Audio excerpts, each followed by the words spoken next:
Entre 1915 y 1922 escribió los cuentos reunidos en este volumen el escritor más brillante de la generación neorrealista, un movimiento de reacción contra el naturalismo y las distintas tendencias neorrománticas, esteticismo e idealismo humanitario, que dominaban la escena literaria japonesa en las dos primeras décadas del siglo XX. Como la mayoría de los ismos nipones, apresuradamente adoptados a medida que se conocían sus modelos europeos, la denominación es un poco vaga, pero en todo caso define una actitud intelectualista que desconfía de lo sensorial y lo intuitivo, y aspira a insertar una visión metafísica diferente en la literatura contemporánea. En los años 50, el director Akira Kurosawa filmará la película Rashomon, considerada una de las obras maestras del cine todo y del realizador japonés. Esa película está basada en dos cuentos de este libro, Rashomon. Akutagawa es uno de los pocos cuentistas japoneses capaz de fascinar por la brillantez de su técnica y su estilo. Su meta fue la búsqueda permanente de una estructura intelectual apta para controlar y corregir la expresión de los sentimientos. Menudo trabajo el del hombre. Menudo trabajo. Escogió los temas históricos sin propósito de reconstrucción arqueológica de la época, sino para encontrar el meollo del asunto, el, abro comillas, episodio insólito, cierro comillas, en que la psicología humana se manifiesta con toda la fuerza de su singularidad, porque detestaba la mediocridad. Sus anónimos personajes desnudan el egoísmo, la frivolidad, la miseria y la degradación del hombre. Por la misma razón, quiso hacer del arte la razón de su vida. El efecto Rashomon es un término empleado en psicología para definir un fenómeno producido por la subjetividad que se registra a la hora de contar una misma historia.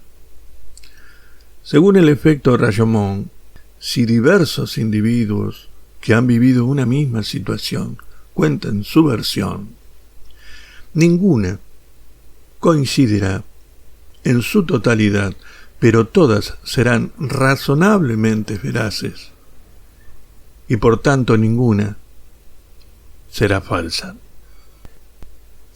El efecto Rashomon viene a decir que la objetividad no existe. Cada versión, cada opinión, es una forma diferente de percibir la realidad. Por tanto, hay tantas realidades como personas. La imagen de la mujer en las historias de Akutagawa fue moldeada bajo la influencia de las tres mujeres que tomaron el papel de madre en su vida. La mayor influencia fue su madre biológica, Fuku, de quien le preocupaba haber heredado su locura. A pesar de no haber pasado mucho tiempo con esta, Akutagawa se identificaba fuertemente con su madre, además de creer que si en algún momento enloquecía, la vida no tendría sentido.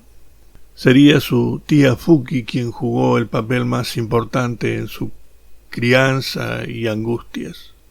Fuki controlaba gran parte de su vida y exigiendo su atención, especialmente a medida que envejecía, y le decía prospectivamente que era un demente como su ya fallecida madre, un encanto de mujer. En sus 3 últimos años, Akutagawa empezó a dudar de su propio arte y del sentido mismo de una cultura incapaz de reflejar la dolorosa realidad del mundo.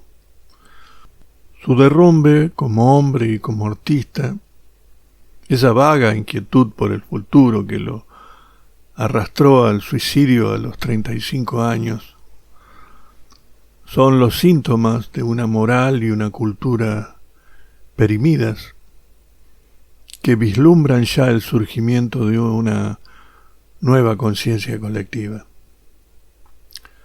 Rashomon, La Nariz, Kesa y Morito, En el Bosque, El Biombo del Infierno, recrean plásticamente la refinada decadencia y la oculta crudeza de la época. Yo levanto la copa desde aquí, mi whiskycito, en honor al ya querido por mí Ryunosuke Akutagawa. Va cuento.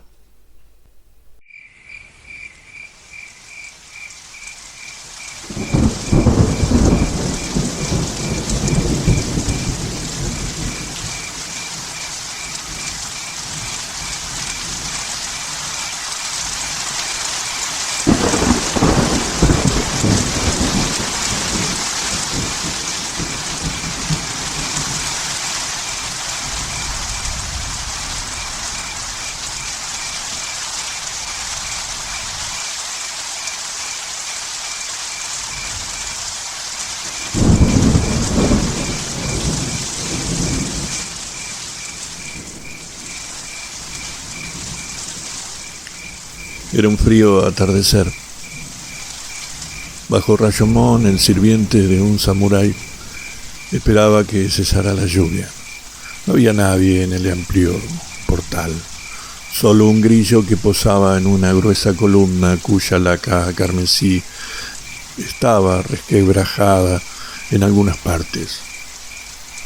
Situado Rashomon en la avenida Suhaku, era de suponer que algunas personas, ciertas damas o nobles, podrían guarecerse allí, pero al parecer no había nadie fuera del sirviente, y era explicable ya que en los últimos 2 o 3 años la ciudad de Kioto había sufrido una larga serie de calamidades, terremotos, tifones, incendios y carestías. La habían llevado a una completa desolación. Dicen los antiguos textos que la gente llegó a destruir las imágenes budistas y otros objetos de culto, y esos trozos de madera laqueada y adornada con hojas de oro y plata se vendían en las calles como leña. Ante semejante situación resultaba natural que nadie se ocupara de restaurar Rashomon.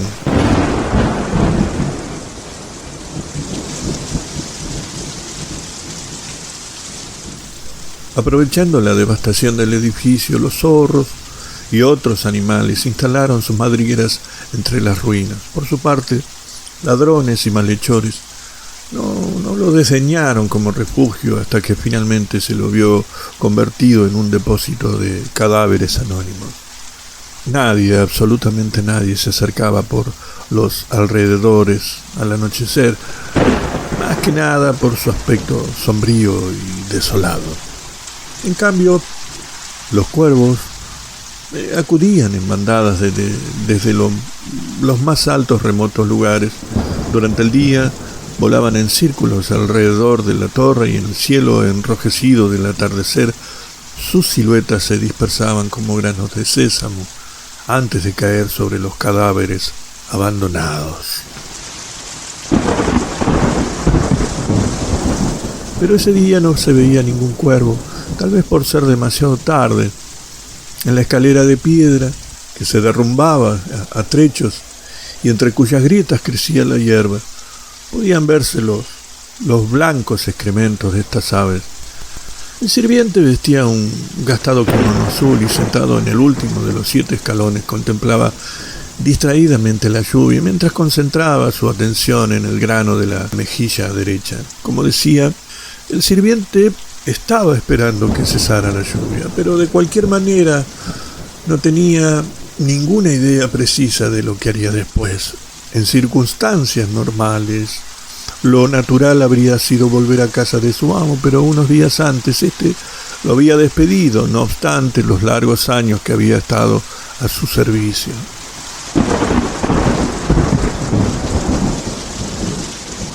El suyo era uno de los tantos problemas surgidos del precipitado derrumbe de la prosperidad de Kioto. Por eso quizás hubiera sido mejor que aclarara. A ver, el sirviente espera en el portal sin saber qué hacer, ya que no tiene dónde ir. Es cierto que por otra parte el tiempo oscuro y tormentoso había deprimido notablemente el sentimentalismo de ese sirviente de la época de Heian. Habiendo comenzado a llover a mediodía, todavía continuaba después del atardecer, perdido en un mar de pensamientos incoherentes, buscando algo que le permitiera vivir desde el día siguiente y la manera de obrar frente a ese inexorable destino que tanto lo deprimía. El sirviente escuchaba abstraído el ruido de la lluvia sobre la avenida Suhaku. La lluvia parecía recoger su ímpetu desde lejos para descargarlo estrepitosamente sobre Rashomon, envolviéndolo. Alzando la vista en el cielo oscuro, veíase una pesada nube suspendida en el borde de una teja inclinada. Para escapar de esta maldita suerte, pensó el sirviente, no puedo esperar a elegir un medio, ni bueno ni malo, pues si empezara a pensar, sin duda me moriría de hambre en medio del camino o en alguna zanja, y luego me traerían aquí, a esta torre, dejándome tirado como un perro. Pero si no elijo, su pensamiento, tras mucho rondar la misma idea, había llegado por fin a este punto. Pero ese, si no elijo, quedó fijo en su mente. Aparentemente estaba dispuesto a emplear cualquier medio, pero al decir si no, demostró no tener el valor suficiente para confesarse rotundamente: no me queda otro remedio que convertirme en ladrón.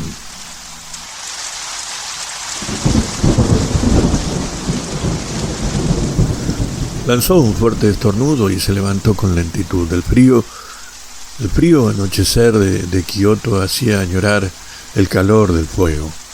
El viento en la penumbra gemía entre los pilares.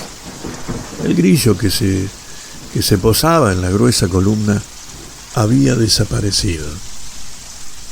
Con la cabeza metida entre los hombros, paseó la mirada en torno del edificio. Luego levantó las sombreras del kimono azul que llevaba sobre una delgada ropa interior.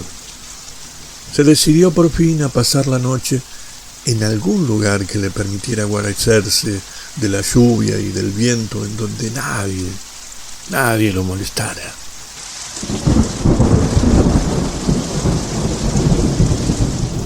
Fue entonces cuando el sirviente descubrió otra escalera ancha, también laqueada, que parecía conducir a la torre. Allí arriba nadie lo podía molestar, excepto los muertos.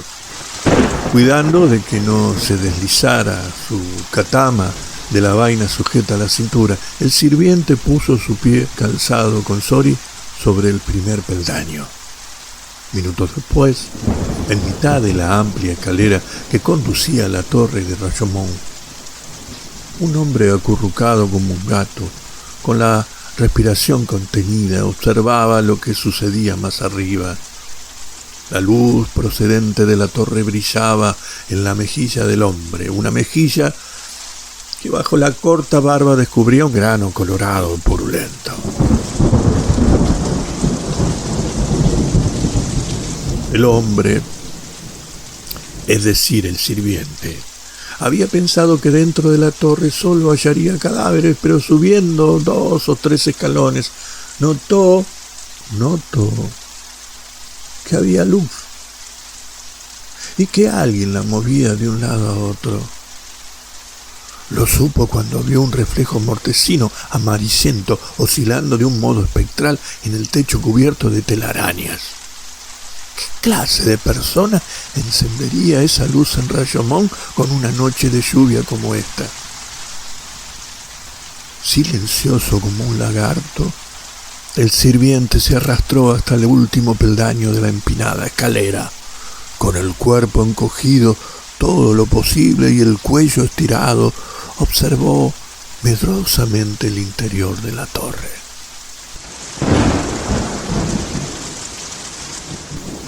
Confirmando sus rumores, vio allí algunos cadáveres negligentemente en el suelo. Como la luz de la llama iluminaba escasamente a su alrededor, no pudo distinguir la cantidad, únicamente pudo ver algunos cuerpos vestidos y otros desnudos de hombres y mujeres.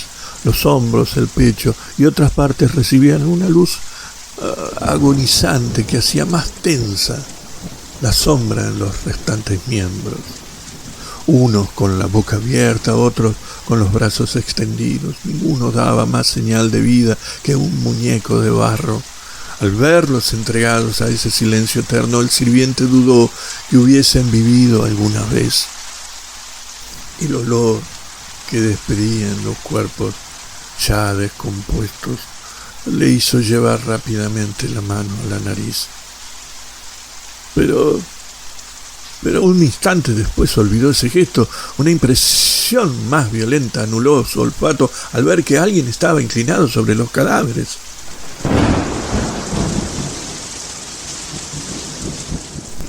Era una vieja escuálida, canosa y con aspecto de mona, vestida con un kimono de tono ciprés, sosteniendo con la mano derecha una tea de pino. Le observaba el rostro al muerto, que por su larga cabellera parecía una mujer. Poseído más por el horror que por la curiosidad, el sirviente mantuvo la respiración por un instante, sintiendo que se le erizaban los pelos. Mientras observaba aterrado, la vieja colocó su tea entre dos tablas del piso y, sosteniendo con una mano la cabeza que había estado mirando con la otra, comenzó a arrancarle los cabellos uno por uno. Parecían desprenderse fácilmente. A medida que el cabello se iba desprendiendo, cedía gradualmente el miedo del sirviente, pero al mismo tiempo se apoderaba de él un incontenible odio hacia esa vieja. Ese odio, pronto lo comprobó, no iba dirigido solo contra la vieja, sino contra todo lo que simbolizase el mal, por el que ahora sentía vivísima repugnancia. Si en ese instante le hubiera sido dado elegir entre morir de hambre o convertirse en ladrón, el problema que él mismo se había planteado hacía unos instantes, no habría vacilado en elegir la muerte. El odio y la repugnancia ardían en él tan vivamente como la tea que la vieja había clavado en el piso. Él no sabía por qué aquella vieja robaba cabellos. Por consiguiente no podía juzgar su conducta. Pero a los ojos del sirviente, despojar de las cabelleras a los muertos de Rashomon, y en una noche de tormenta como esa, cobraba toda la apariencia de un pecado imperdonable. Naturalmente, este nuevo espectáculo le había hecho olvidar que solo momentos antes él mismo había pensado hacerse ladrón. Reunió todas las fuerzas en las piernas y saltó con agilidad desde su escondite, con la mano en su katana. En una zancada se plantó ante la vieja, volviéndose ésta aterrada, y al ver al hombre retrocedió bruscamente, tambaleándose. «¿A dónde vas, vieja infeliz?», gritó, cerrándole el paso mientras ella intentaba huir pisoteando los cadáveres. La suerte estaba echada. Tras un breve forcejeo, el hombre tomó a la vieja por el brazo. De puro hueso y piel, más bien parecía una pata de gallina, y retorciéndoselo, la arrojó al suelo con violencia. «¿Qué estás haciendo? Contesta, vieja, si no hablará esto por mí». Diciendo esto, el sirviente la soltó, desenvainó su katana y puso el brillante metal frente a los ojos de la vieja.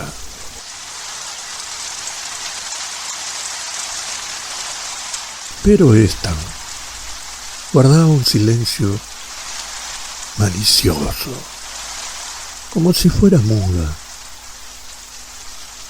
Un temblor histérico agitaba sus manos y respiraba con dificultad, con los ojos desorbitados. Al verla así, el sirviente comprendió que la vieja estaba a su merced, y al tener conciencia de que una vida estaba librada al azar de su voluntad, todo el odio que había acumulado se desvaneció, pero para dar lugar a un sentimiento de satisfacción y de orgullo. La satisfacción y el orgullo que se siente al realizar una acción y obtener la merecida recompensa. Miró el sirviente a la vieja y, suavizando algo la voz, le dijo: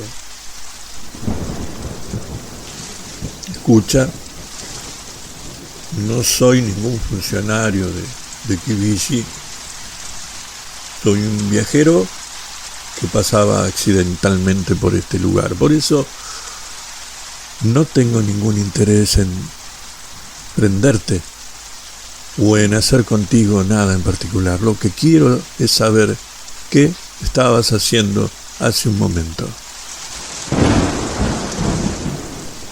La vieja abrió aún más los ojos y clavó su mirada en el hombre. Una mirada sarcástica, penetrante, con esos ojos sanguinolentos que suelen tener ciertas aves de rapiña. Luego, como masticando algo, movió los labios, unos labios tan arrugados que casi se confundían con la nariz. La punta de la nuez se movió en la garganta huesuda. De pronto una voz áspera y jadeante, como el graznido de un cuervo, llegó a los oídos del sirviente. Yo sacaba los cabellos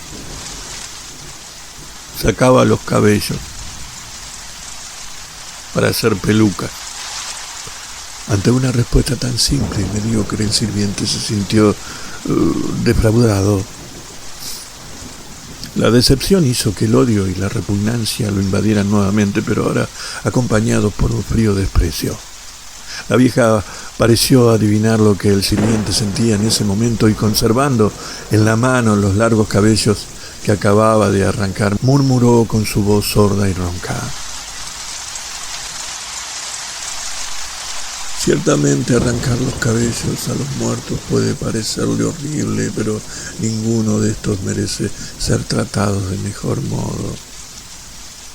Esa mujer, por ejemplo, a quien le saqué estos hermosos cabellos negros, acostumbraba a vender carne de víbora desecada en la barranca de los guardianes, haciéndola pasar nada menos que por pescado. Los guardianes decían que no conocían pescado más delicioso. No digo que eso estuviese mal, pues de otro modo se hubiera muerto de hambre. ¿Qué otra cosa podía hacer? De igual modo podría justificar lo que yo hago ahora. No tengo otro remedio si quiero seguir viviendo. No tengo otro remedio. Ahora bien, si ella llegara a saber lo que le hago, probablemente me perdonaría.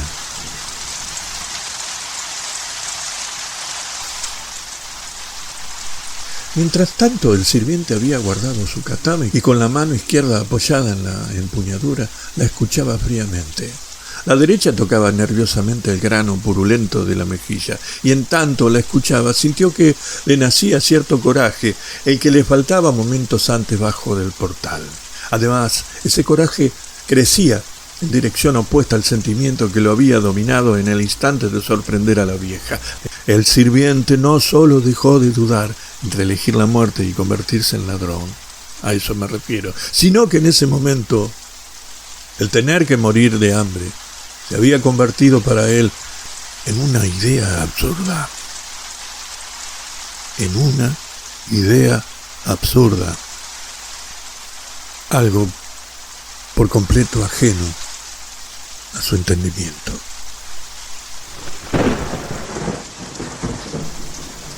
¿Estás segura en lo que dices?, preguntó en tono malicioso y burlón. De pronto quitó la mano del grano, avanzó hacia ella y tomándola por el cuello le dijo con rudeza: y bien, no me guardarás rencor si te robo, ¿verdad? Si no lo hago, también yo me moriré de hambre. Seguidamente despojó a la vieja de sus ropas y, como ella tratara de impedirlo, aferrándose a las piernas, de un puntapié la arrojó entre los cadáveres. En 5 pasos el sirviente estuvo en la boca de la escalera y en un abrir y cerrar de ojos, con la amarillenta ropa bajo el brazo, descendió los peldaños a la profundidad de la noche. Un momento después, la vieja, que había estado tendida como un muerto más, se incorporó desnuda.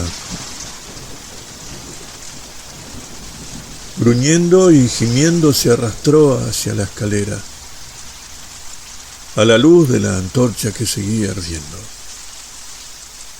Asomó la cabeza al oscuro vacío y los cabellos blancos le cayeron sobre la cara. Abajo, solo la noche negra y muda. ¿A dónde fue el sirviente? Nadie lo sabe.